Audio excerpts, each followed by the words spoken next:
So for starters, this is going to be podcast style. I'm not going to put a lot of effort into the graphics, so you can just press play, listen, and hopefully I'll keep your attention. Today I want to talk about ChatGPT. I want to be very clear about something up front. This is not an anti-ChatGPT rant. This is not a hit piece. It's not fear-mongering. It's not conspiracy bait or a call to unplug from technology and go live in the woods. I use ChatGPT. I pay extra for Plus, but I want it to work better than this. And what I'm talking about here is a very specific failure mode that I ran into firsthand, one that actually surprised me and one that I think people need to be aware of before it bites them at the wrong time. The short version is this: ChatGPT can and does state incorrect information with confidence and authority, and unless the user explicitly challenges it by forcing verification by making it search online for the most current information, that confidence often goes unchecked. And that alone isn't new. Older models did this same thing. But what is new, and what can be dangerous, is how that confidence behaves when it's wrong. When it's challenged and when the topic is emotionally and socially charged, it doesn't back down. The problem isn't just that ChatGPT can be wrong, it's that it can be wrong in a way that can and has looked suspicious. And when you consider how people these days operate, that can have real-world consequences for how people interpret reality. Let me give a grounded example before anyone accuses me of hypotheticals. I was researching a mid-2000s action figure. This is what I do. I deal in collectibles. I know how pricing works. I know how to research prices, but I was pricing a figure that was a little outside of my expertise, and I tried to use ChatGPT as a shortcut, not as an authority, just as an assistant. So what happened? Right out of the gate, it misidentified the item. It invented accessories that never existed, told me my complete set was missing pieces, and then gave me a valuation that was less than half of what the real market supported. And it didn't do this tentatively. It did it with confidence, declaratively and assertively. And when I corrected it, it got strange. The system doubled down on its assertions. When I pushed back, it defended itself. It wasn't until I forced it to do a search that the truth came out, and suddenly the value jumped right back to where I already knew it should have been. It was annoying, and it cost me time, and that can cost money, but I'll admit in this case it's not exactly terrifying. But what made me stop and really think about it wasn't the toy. It was what happened a few months before. I had already seen this behavior, and it was in a much more serious context. When Charlie Kirk was assassinated, I casually mentioned to ChatGPT that Charlie Kirk had been assassinated. It wasn't even the point of the interaction. It was just a passing statement, referencing a current event. Well, ChatGPT immediately slammed on the brakes and shut it down. I'd just seen the tape that we all saw, but ChatGPT told me that Charlie Kirk was alive and well. It told me that I was misinformed. It said I should not be spreading misinformation because it's dangerous.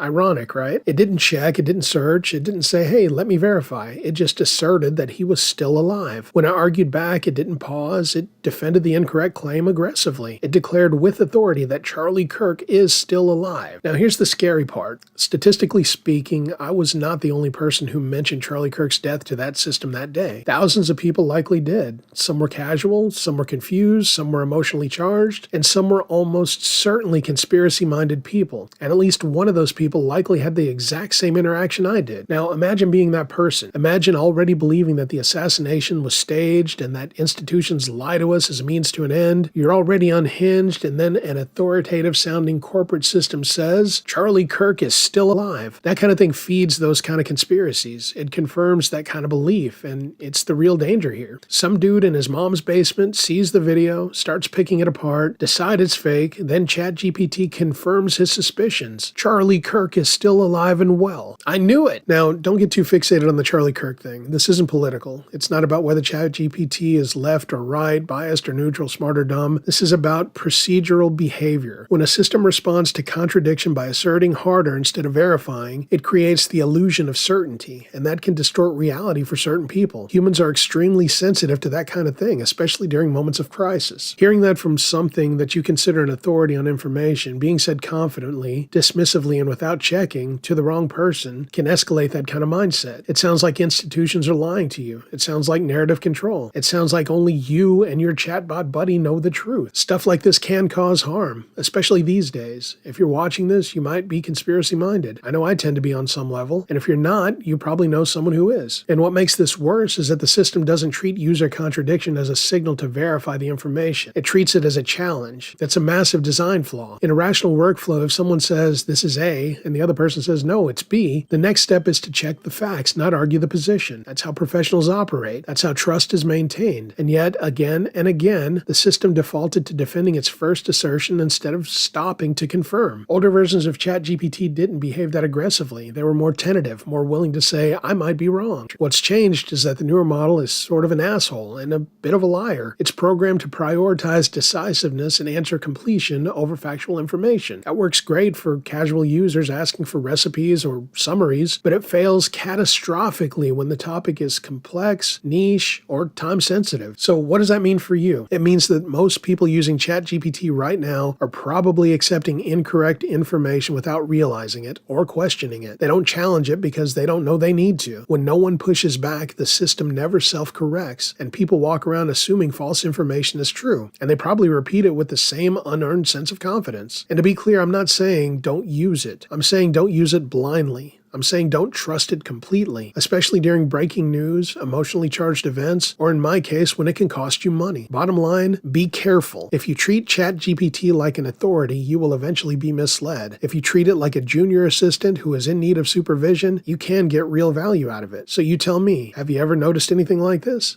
Have you ever gotten into an argument when you know you were correct? Have you ever had to make it search for the information you already know was true? Let me know in the comments. Anyway, that's it. Am I right? Am I wrong? Let me know all the reasons I'm an idiot in the comments. Like, share, subscribe, click notifications, and I will see you next time.